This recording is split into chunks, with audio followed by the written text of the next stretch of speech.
This is the Tuesday meeting of the House Judiciary Committee. We have on the agenda today 3 bills, and the first one I'm going to take is Senator Thompson's bill, because we're going to have to do some things working on that. Why don't you come up, Senator Thompson, and talk about Senate Bill 331 with us, please.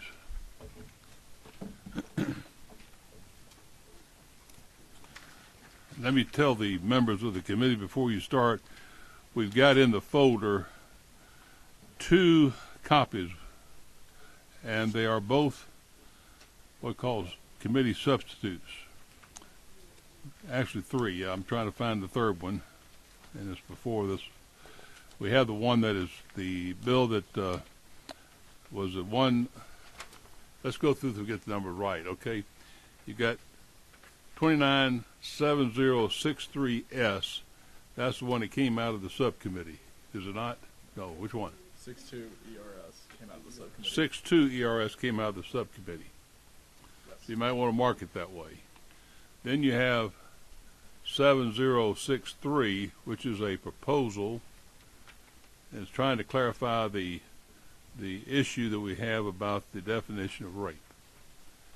And then we have 7061, which represents what, Ms. Travis? It's another, there's variations on how to deal with Okay. Now what we're trying to do is we want to be centered on the point that we recognize rape, but there's a problem about trying to use the language coming out of the criminal code of rape. So we're trying to best fit that same terminology into your bill. We want a good bill. Don't you? I do. All right. So we'll let you go and explain to us Senate Bill 331. All right. Thank you, Mr. Chairman and members of the committee. I am on 762 ERS, as the chairman just mentioned. And basically, the crux of this bill is that we are seeking, there were 2 bills that were dropped, one in the House, one in the Senate. We went about our bill a little bit different than the one in the House.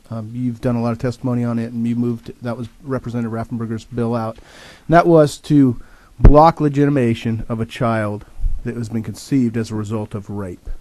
And through subcommittee, there was a lot of discussion that came out, and a lot of you that were there. And we defined a couple of changes that we made from the bill that we had, which was 6942S. Some of those changes were in line 24, is defined in subsection of code section 1661.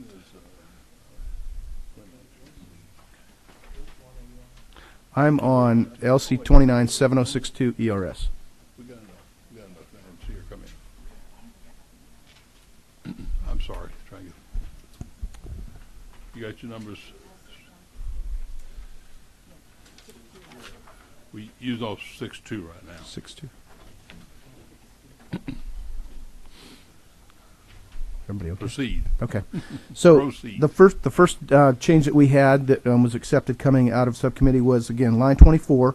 It was just changing in result of rape in violation of code. I think, Mr. Chairman, you were the one that made that suggestion of we wanted it defined in subsection. And that's going to also show up in line 36 and in 55 as well. In addition to that, on line 39, again in LC 297062, inserted in there, if the court denies a legitimation petition under this paragraph, the child shall be capable of inheriting from or through his or her father, notwithstanding code section 53-2-4. If the court denies a legitimation petition under this paragraph, the father shall not be capable of inheriting from or through the child. That was the changes that we made. Right. And then we have someone, I know the question is always down here, why do we need this bill? I know that we have someone here to testify on why we need that bill. Why don't we bring the other person up then, if you will. Mr. Chairman, you like me to just slide over one? We got 2. Yeah, you can just slide one over, and if you would come up and introduce yourself to the committee and give us your name. And My name is Sarah Hughes. I am a rape survivor. My boyfriend at the time had raped me 3 times, drugged me, raped, and videotaped his assault. I conceived a child as a result of the rape, and shortly after I was able to get my child and leave the home, we had to go through the court process. we had a temporary hearing where my rapist was granted supervised visitation every other Saturday, plus child support. My son was not legitimized during that time. We went through that for about 2 years before we finally had our final hearing, where my son was then legitimized, and now he has continued supervised visitation. And all I'm trying to do is protect my son from, being hurt and to not be re-victimized, and also protect other women and children here in Georgia who are in the same situation as I am. And as mentioned before in the subcommittee, this happened in Forsyth County, and it has just been traumatic for not only myself but also my son, and I can't imagine any other woman or child having to go through this. Right. Obviously, what you went through is a terrible ordeal. I want to say I don't think that what we do today with the passing of this will have any impact upon your situation per se, because it would be a post facto law, Right. and that would not be something the courts would look to as far as making it retroactive sometime in the past. And I understand that's a possibility, but I'm also here to Yes. protect women and Others. children. Thank you so much. Thank and you. I don't see any questions. We have, I believe, 2 others who wish to speak, or 1 other. That's, is it Joshua Edwards? Yes, Mr. Chairman. Please come on up.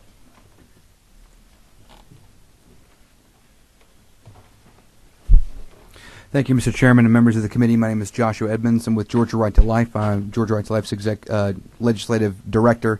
I won't take too much of your time. I know there's a lot of work to be done on the language here to remedy this issue of the definition of rape. I just wanted to speak to this bill from our perspective. This is a priority piece of legislation for Georgia Right to Life. This is something that Sarah brought to our attention last year because Georgia Right to Life has a position that we believe in protecting children in the womb without an exception for rape to abortion laws. And Sarah brought up the question, well, what about women who choose life for their children but are being victimized by their rapist after the child is born? What can we do to protect them? And from Georgia Right to Life's perspective, it is a pro-life position to defend women and children after birth because if life is valuable from fertilization all the way to natural death, and when women and children are being victimized by these heinous criminals through the legal system here in Georgia, it's incumbent upon us to reach out, to intervene, to serve them and help them as best as we can. And so this is a very important piece of legislation for Georgia to protect women and children here in our state. I just want to bring attention to the fact this bill, as Chairman Thompson mentioned earlier, has been heard over in the Senate before it passed over here in Judiciary Non-Civils, sub and full committees, and was passed unanimously, and then unanimously off to the Senate floor.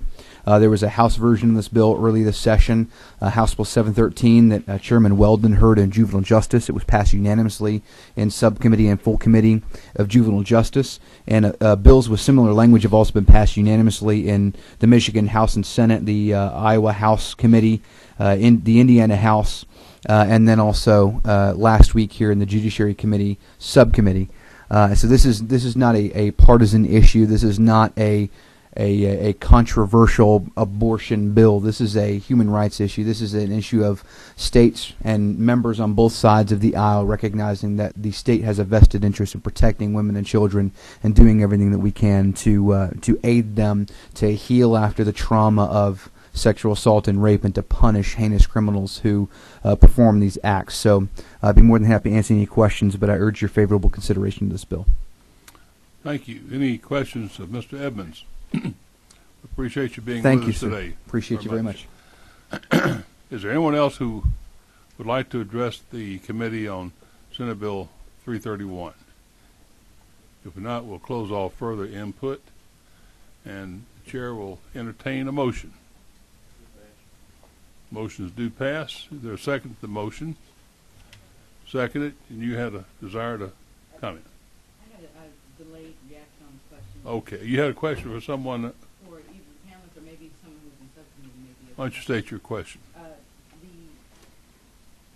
The section, the revised version calls for violation of every subsection. Does that mean conviction? Is that anything that we need to answer? Well, that's the question. One of the problems we have. That's why we've and I want to talk about that. Let me respond to it because we've had this concern, and we want to be sure that we address what constitute the conduct that would trigger these matters as far as appropriate steps by the courts.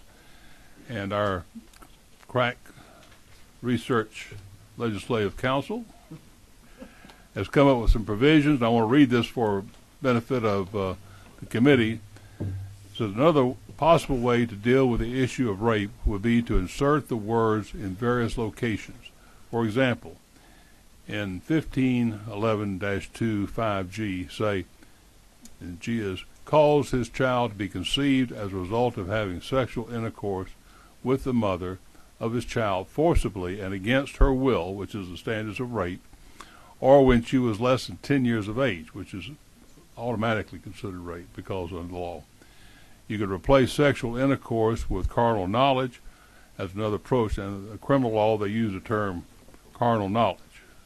But I think probably sexual intercourse, you certainly have penetration, you have conception, so that's where that sexual intercourse comes into play. And obviously, this concept would need to be made in other locations where rape is used. So where we're talking about is taking language of what is the meaning of the term rape, and through this, what is a civil action bill, put the same standards in play with this bill that would talk about under criminal conduct. And I'm suggesting, Senator Thompson, that we look at this three areas that's not in the bill that we've addressed this point. Is that right, Ms. Travis? Yes, You want to talk to us? Yes, there's, so, to give a little bit of background for those that weren't in the subcommittee and haven't gone through all the process, because I've been on both sides in all the committee hearings, this whole issue of, are we requiring the offense of rape, the criminal offense of rape, to have occurred?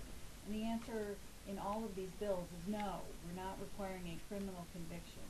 So violation of the standards of which are in 1661 is what we're trying to say. That's what we're trying to achieve.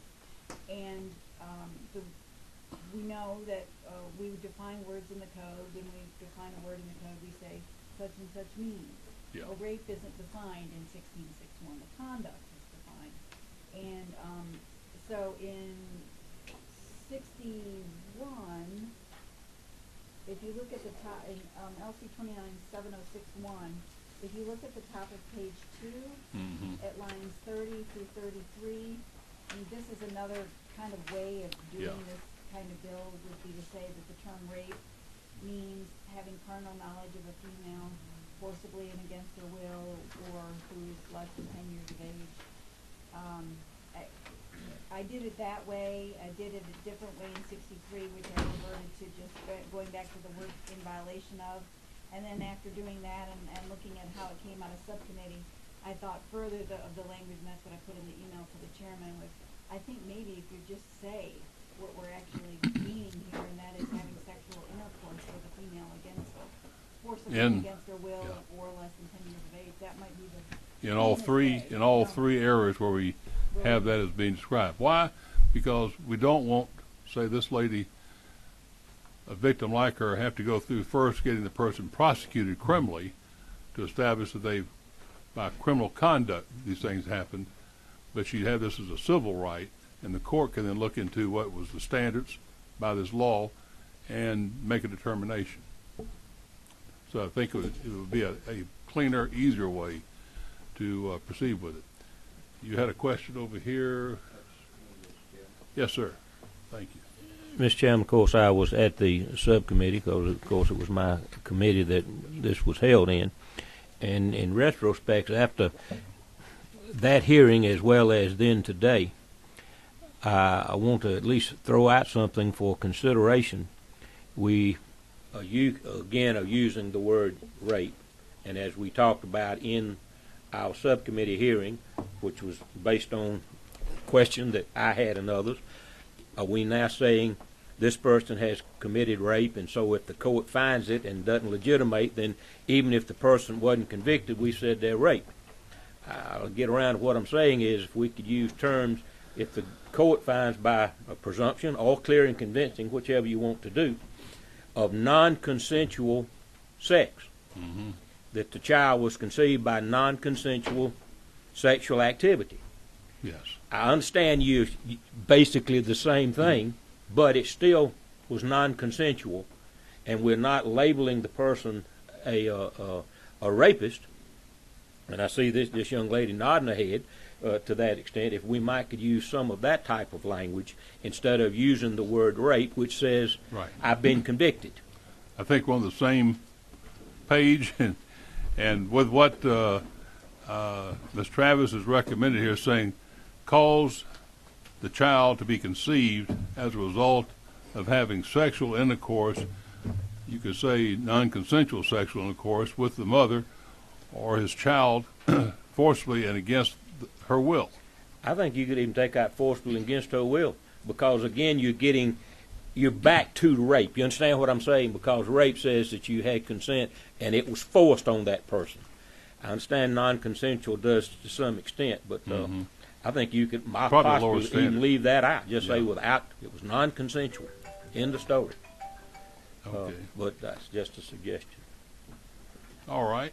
Chairman, I'm sorry. Yes, ma'am. I'm going to recognize you again. Thank you, Mr. Chairman, and excuse me, I have to run out. I have a bill in another committee, but my only recommendation that is the judge mentioned what's going to be the standard. I think needs to be very, very clear in this somehow, because proving two issues: proving whether it was did the person actually commit a rape, and when was the child conceived? That's the other issue.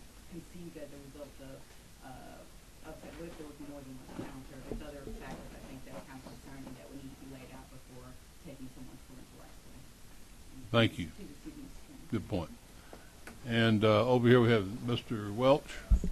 Yes, thank you, Mr. Chairman. Just a question or / concern. If could an individual utilize this if the person is has been indicted for rape? Could a prospective criminal defendant at that point in time utilize this hearing, this process, as a way to influence the victim, as a way to obtain information through this legitimation process?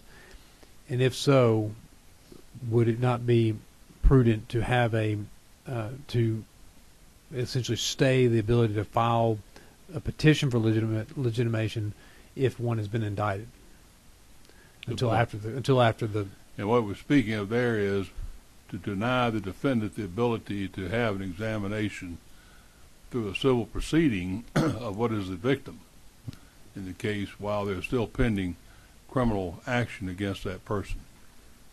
And that may be an important matter because they could use that, and it has happened. Did you have a question? No, who was it? You did. Beskin. Yes, thank you, Mr. Chairman. Two things. In 1994, I served on a criminal jury here in Fulton County, and this sounds kind of preposterous to even bring this up, but in that case, I'm not going to mention the name of the defendant in this open committee meeting, but I'll be happy to speak with any of you about it afterwards. We actually convicted a man of spousal rape. So I think we have to be careful here because spousal rape can be a thing, and so you wouldn't want to disavow filiation or paternity of children born within the marriage. I mean, you might, but I mean, that's something else we have to think about here. But as I've read this bill, I've wondered if it is possible to separate parental rights from parental obligations. Obviously, we don't want rapists to have parental rights towards their children, for example, the rights of inheritance. But perhaps rapists should have an obligation to support, with child support, those children. So are we severing their obligation as well as their right? I know it says here that the child shall be capable of inheriting from his father. So let's say his father dies in a wrongful death accident. This happens all the time. The child could inherit as part of that wrongful death action, but wouldn't the father still have the obligation of monthly support? I know many rape victims don't want any ongoing relationship with their rapist. Mr. Chairman, Yes, sir. we addressed that in subcommittee, Please. and again, this bill was drafted and crafted with Superior Court judge who said that that's why you want a secondary hearing, In that case, you would do a paternity test, and if it's determined that that individual is responsible, they can be made to be financially responsible. Sure. Come forward. All right. Any other questions? There being none, we have a motion. The chair will entertain amendments at this time. Are there any amendments? The chair is going to. You have an amendment? Thank you. Parliamentary inquiry. Please speak. Forgive me, I was late to this. Did I miss a discussion about whether or not anyone was putting forth an opinion that it should be a conviction of rape? We've talked about that. Okay. Yeah. We recognize this is a civil proceeding, and although we're using the term rape, that's a criminal action, and we're not putting in the definition. In a moment, we'll make an amendment. We're not putting in the definition referencing the criminal standard. We're going to put our own standard in this law. A standard Of other what than constitutes that conduct that is prohibited. and further parliamentary inquiry. If I Please. know where the chair is going, are you going to put in a standard of beyond reasonable doubt? We haven't had a discussion about that, and that's something to be considered when you get to that. Mr. Welch? I also have a parliamentary inquiry. I do not have a written amendment to propose to deal with the issue of indictments. And so if we're going to move the bill along, then I would want to see it corrected in that regard. But if we're not going to move the bill along, then I'll just get that amendment All prepared. right. We'll hold up on that part of it. I'm going to ask Ms. Travis where she considers to be an appropriate place if that standard is to be implemented with the bill, that if the person has the alleged father has a criminal indictment pending against them for the rape, the criminal conduct, that this proceeding is stayed until that's resolved. Well, the father would be the one that was bringing the petition for legitimation. Right.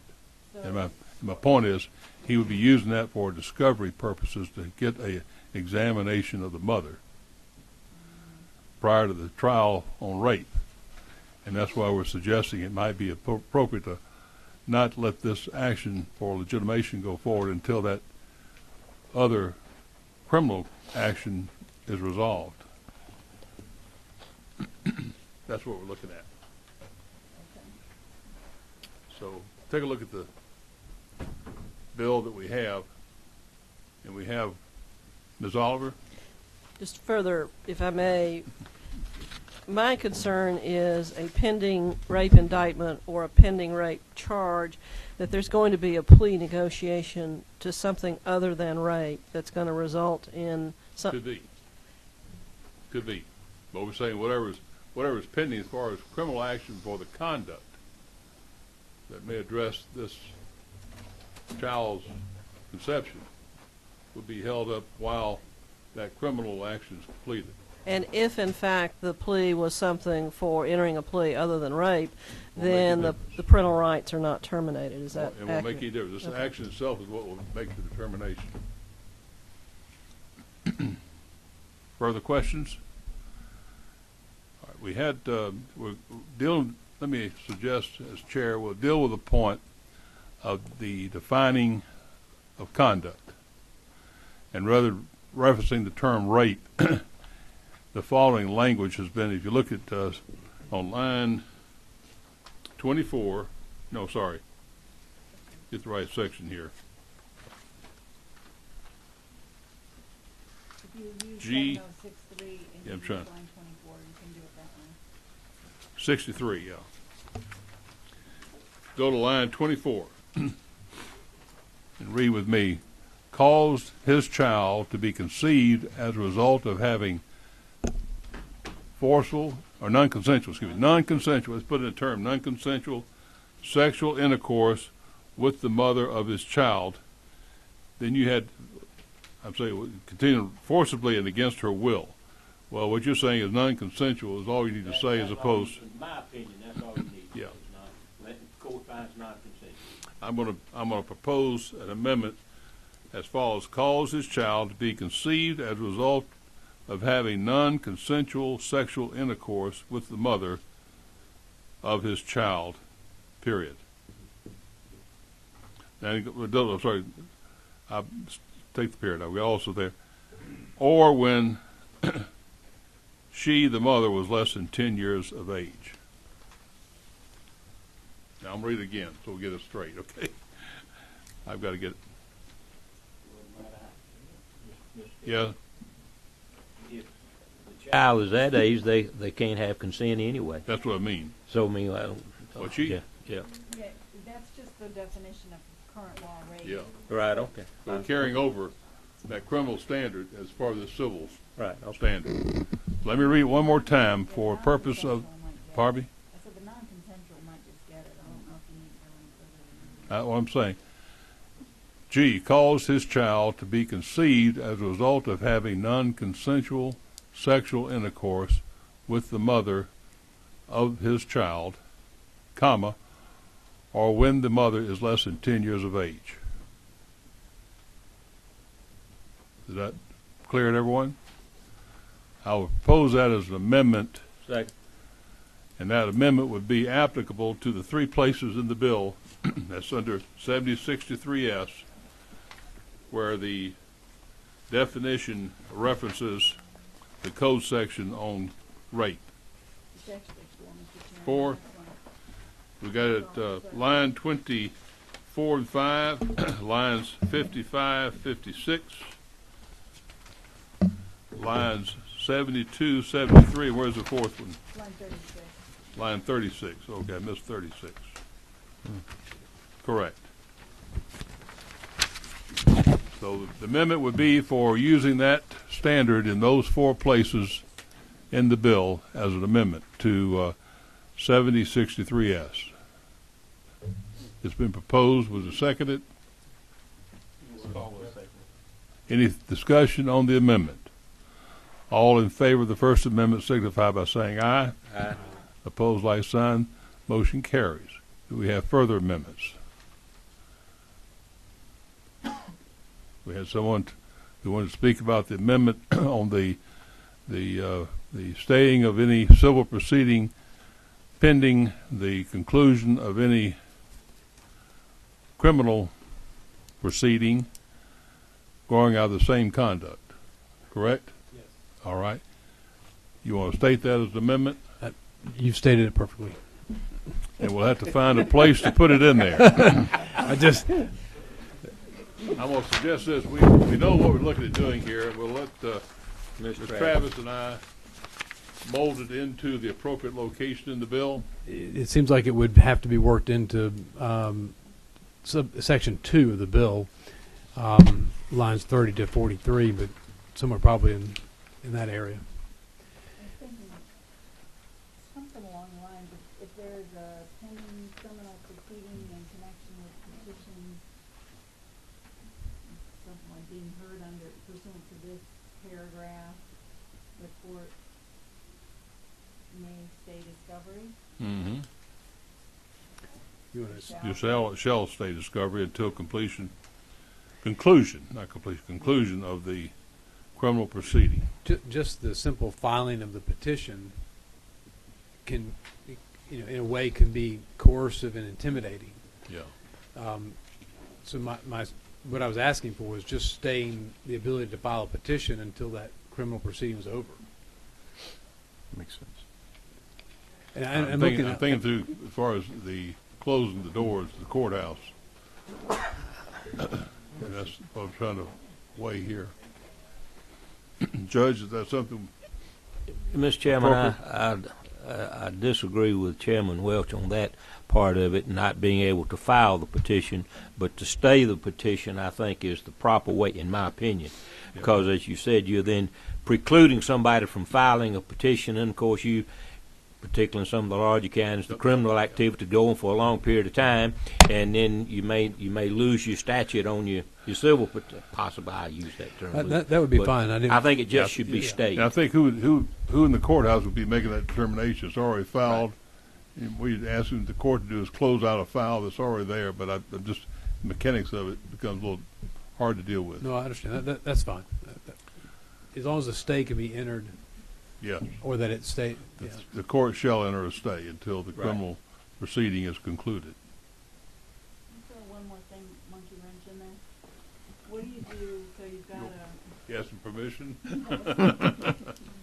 I mean, just because you can file so if the criminal case is filed, it can be an awful long time before it gets heard. Well, it may be, because the Well, criminal he's not case. legitimating that period of time either. Yeah. So everything And that's stops. what you're trying to stop. That's probably in the best interest of the child That's what too. we want to do. Yeah. For the most. So that's a proposed amendment, and the likely place for it will be under Section 2. Second. Then moved and seconded on the Second Amendment. Is there any further discussion? All in favor of the Second Amendment signify by saying aye. Aye. Opposed, like sign. Motion carries. Are there any further amendments? The chair hearing none, the chair will call the main question, which now is a motion to pass as a committee substitute Senate Bill 331 under LC 297063S as amended. All in favor signify by saying aye. Aye. Opposed, like sign. Motion carries. Thank you, Mr. Chairman. Thank you, committee for bringing members. this good bill. I appreciate your work on this. And thank you for letting me go first. Yes, sir. Yeah, if Roger Bruce was here, he would have said. Sorry? If Representative Bruce was here, he would have said that my shutting down the courthouse doors might have been a good thing because all the doors were just making noise. Probably right. We will call now. I think the next bill I have was the first bill is Senate Bill 168, and that is, Rusty, come on up here. Get your mic at this far end, and I'll turn it on and let you present. Thank you, sir. I'm here in behalf of Senator Burt Jones on this earth-shattering, monumental bill for the state of Georgia that passed this committee last year. Just didn't quite make it on the rules come out into last year. What this bill does is it permits the old governor's mansion in Millersville to be named a historic house. That's all it In the does. story. It's a historic house. And I've visited the old mansion. Good. It might Governor had me stay with him one time there. it might help them get some grant money. Might help with some tourism, but Yes, we sir. just like to call it a historic house. Very well. Anyone have questions of the presenter? If there are none, is there anyone else who would care to address the committee on Senate Bill 168? You have a question? Yes, sir. Would Senator Jones and would Representative Kidd allow me to stay in this house? You probably could. It's probably better to stay there than when the chairman would invite you to stay there. We would have kept him downtown rather than stay at the hospital, but Thank you. All right. We will have the main question is Senate Bill 168. We have a motion to pass. A second to that. Motion is made and second. Any amendments? There being none, the chair will call the main question. Do pass Senate Bill 168 LC 400845. All in favor signify by saying aye. Aye. Opposed, like sign. Motion carries. Thank you, Mr. Kidd. You're going to be the House sponsor, I assume, right, Mr. Kidd? Me. Yes, sir. On this bill? Yes, sir. Yes, sir. Thought so. Who's Thompson's son? You let him get out and do this. You're fired again.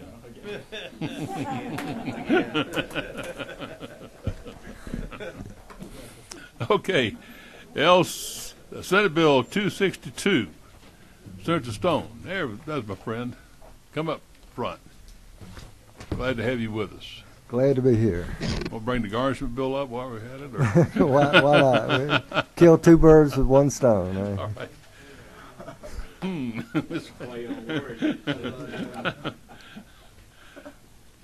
Tell us about Senate Bill 262, sir. All right, 262 was brought to us by our judges, and what it does is change the disqualification standard when dealing with kinship from the 6th degree, which is the current law, to the 4th degree. Now, originally it was filed going to the 3rd degree, but in Senate committee that was amended to change it to 4th degree out of concern over the general view was that judges should be disqualified if from sitting on cases involving their first cousins. One of the reasons for the bill was to avoid the problem of judges inadvertently sitting in cases on people they didn't know were actually relatives, especially criminal cases particularly, and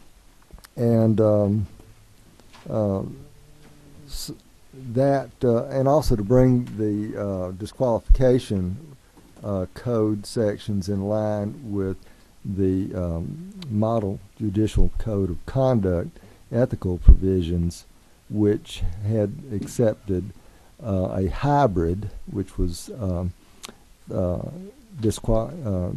recusal in cases of third degree for a judge or any member of the judge's household. So the third degree is used in several other areas. Probably a majority of states have gone to third degree. The ABA canons of ethics, the U.S. Code, all use third degree. Now, if we go with the fourth degree, that will have one neighboring state that we're in agreement with. That's Alabama. And it's purely a policy decision how far you want to go out. By limiting it to the fourth degree, you disqualify a judge from sitting on a case involving the first cousin, their great aunts and uncles, that would be their grandparents, siblings, and their grand nieces and nephews.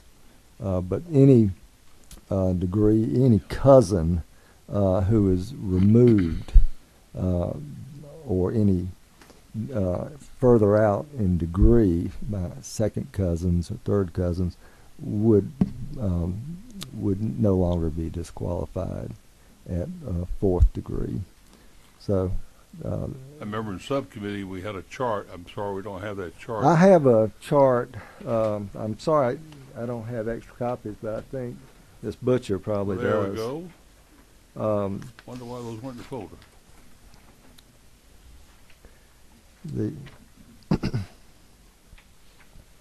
It helps to see it in a picture where you can see Oh, it. absolutely. I couldn't do it without a picture. Good deal. But what you show here is the actual ones that will be removed by the number 4. Is that right? That's correct. So you start down. I left don't bottom. have what you're looking at. You don't? So. Okay. Well, I'm sorry. Where they show a 4. Right. 4, 5, 4, 5, 6, 7, 4, 5, 6, 7, 8, 9. All those are removed as being potential conflicts. The conflict would come like a number 4, above 4 or below 4. Okay. The smaller numbers show the closer kinship. So one on the current version, 1 through 4. 1 degree, 2 degrees, 3 degrees, and 4 degrees. And the way you count degrees is you go up generationally to a common ancestor and then down to the person you're trying to identify. So you said your first cousins would be someone that you're disqualified to sit as a jurist on a panel of juries. That's correct. All right. The only other fourth degrees that probably would ever come into play are great aunts and uncles and grand nieces and nephews. I don't know of anybody that has great great grandparents. My great great grandfather was killed in the Civil War. I assume on our side. On our side. All right. Any questions? We do, Mr. Welch. Excuse me. Thank you, Mr. Chairman. I'm just curious. Would this impact the ability of judges to hear as many cases in terms of their availability to hear cases and not be forcibly recused from hearing the case. In our more rural areas of the state, if you're at fourth degree as opposed to third degree. I don't think so. I've always found that once you've identified that you might be kin to somebody that's beyond the first cousin, that most people don't really even understand how to figure it out. If we reduced it down to third degree, though, would they be able to hear more cases then, and not obviously not recuse themselves? Yes, they'd be able to hear more cases. One of the reasons, there were really two reasons why we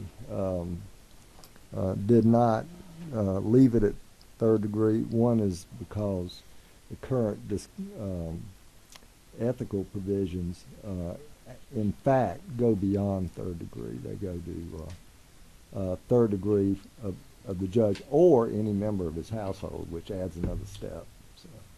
And did you have, as a carrier, the sponsor of the bill, did you have a problem with it being at third degree? I had no problem at all. I had a little trouble, looking towards Alabama for leadership. Yeah, me too. But other than that, it seemed made sense to me. So. All right. And I will point out this: we didn't have any heartburn from that was communicated to us by the judges after we adjusted that. They may have. Yes, if I may. Thank you, Mr. Chairman. I have just some concerns. We're looking at the budget, and the Senate sent over the budget to us and decided to cut out about $100,000 out of the senior judges. And if we're going to recuse judges from their position, we're going to force them out. We're going to have more senior judges that are going to take on cases. So I'm concerned that the Senate's taking this in a fiscally irresponsible way. Okay. I guess those are well, we can't blame this good consequences. senator. I don't know. Mr. Weldon. Thank you, Mr. Chairman. Senator, appreciate the bill. Sure.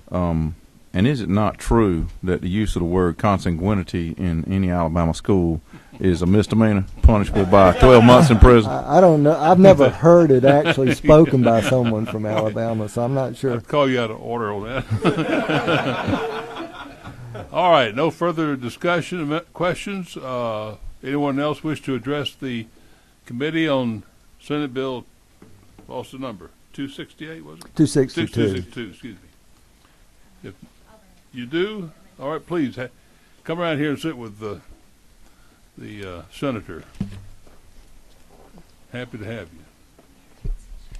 Thank you, everyone. Give us your name and who you represent. Christine Butcher with the Administrative Office of the Courts, and we thank Senator Stone for bringing this bill on our behalf. I did want to bring up one point, and that is if a judge did have a cousin before them as a party to a case, they are able to recuse themselves under the Judicial Code of Conduct, which is typically, even in the case of a great aunt that's before them, if this is someone or a family member that they're close to, they are able to recuse themselves and should legally recuse themselves.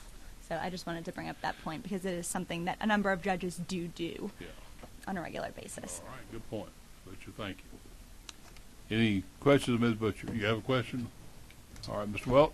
And what was the recommendation, Ms. Butcher, from the AOC on legislation?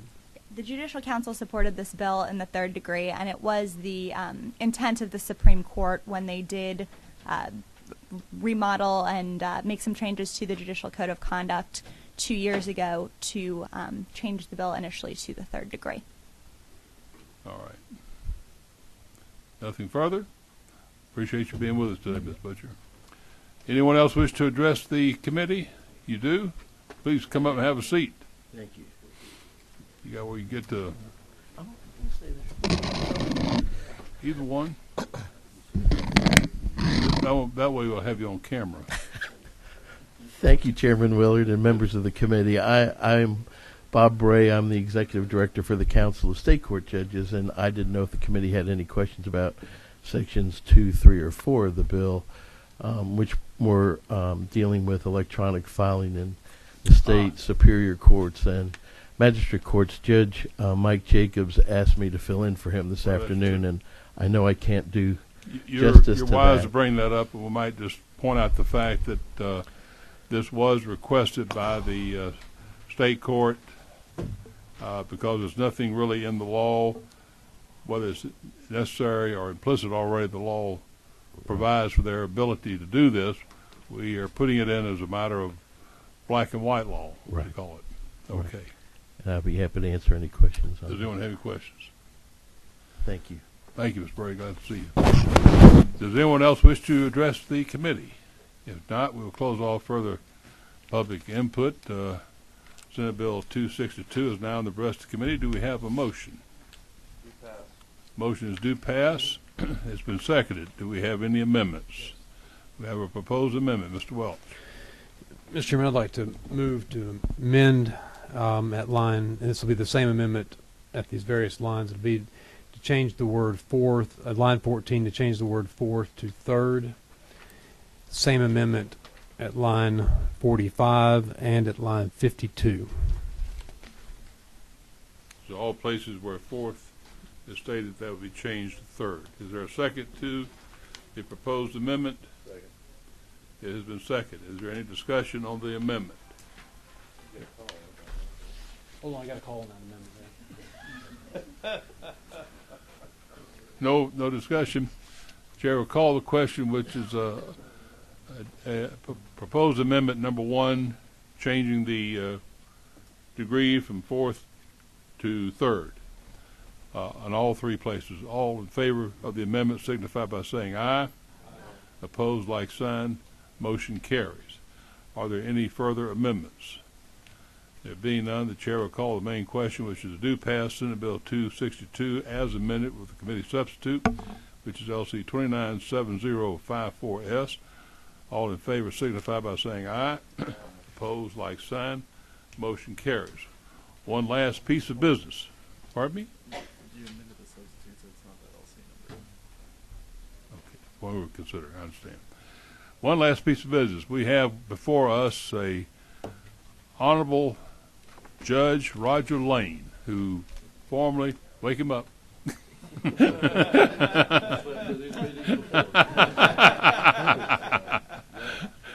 Judge Lane, we're so proud to have you back with us. He served on this committee with great distinction for a number of years, served as one of our subcommittee chairs, and did great work for us. Always great to have you back from Glenn County. Great to be here with you. What's your circuit name down there? Brunswick. Brunswick Circuit, okay. Very well. If there's no further business to come before the committee, we do have Mr. Welch. I just want to recognize a dear friend of mine, Miss Sheila Studdard from Fayette County, clerk of Fayette County. Oh, yes. She's kind of regular with us now, I think. Glad to have you back with us, Ms. Studdard. Yes, that's right. No further business. The meeting is adjourned. Thank you for all being with us today.